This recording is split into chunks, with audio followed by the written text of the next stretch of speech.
Tepuk jari satu, tepuk jari dua, tepuk jari tiga, tepuk jari empat, tepuk jari lima, berbunyi semua. Satu, dua, tiga, siap berdoa. Bismillahirrahmanirrahim. Rabbi zidni ilman warzuqni fahman. Amin.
pisang lalu belah. Yang kedua, campurkan setengah tepung gula, air dan garam, lalu aduk sampai merata dan menjadi adonan kental.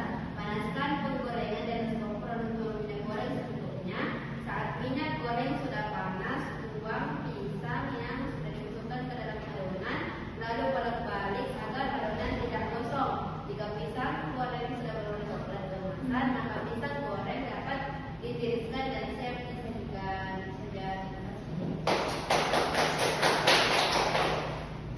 Untuk kelompok 2 silakan naik.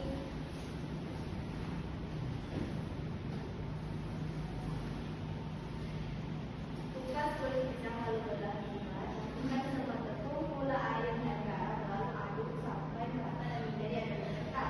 Panaskan penggorengan di atas kompor lalu tuang minyak goreng secukupnya. Saat minyak goreng sudah panas, tuang pisang yang sudah dimasukkan ke dalam adonan lalu bolak-balik agar adonan tidak gosong. Jika pisang goreng sudah berwarna coklat keemasan, maka pisang goreng dapat ditiriskan dan siap disajikan. Terima kasih. Terima kasih untuk anak-anakku dalam naik untuk membacakan hasil kerjanya. Jadi selanjutnya itu kita SDG dulu. Semuanya berdiri.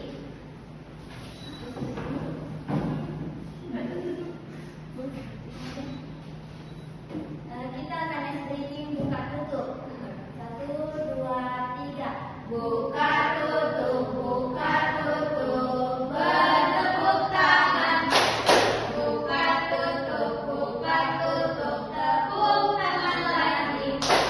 Digulung-gulung, digulung-gulung, sambil tersenyum hihi. Digulung-gulung, digulung-gulung, sambil tertawa kakak. Ya, silakan duduk kembali.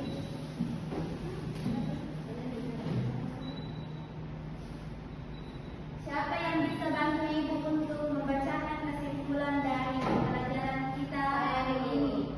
Ya, silakan Nur Faisal Salsabila. Teks prosedur memberikan petunjuk langkah-langkah secara sistematis untuk mencapai tujuan dengan struktur yang jelas, tujuan, bahan, langkah-langkah, dan bahasa yang sederhana. Teks ini memudahkan aktivitas sehari-hari dan memastikan hasil yang diinginkan tercapai dengan efisien. Ya, berikan aplaus kepada temannya. Sebelum kita pulang, marilah kita membaca doa sesudah belajar. Untuk kedua kelasnya tim doa. Baik, sebelum kita pulang, mari kita bersama-sama membacakan doa sebelum pulang. Berdoa dimulai. Bismillahirrahmanirrahim. Innal insana lafi khusr illa allazina amanu wa amilus solihati wa tawasaw bil haqqi wa tawasaw bis sabr. Amin. Sekian, terima kasih. Assalamualaikum warahmatullahi wabarakatuh.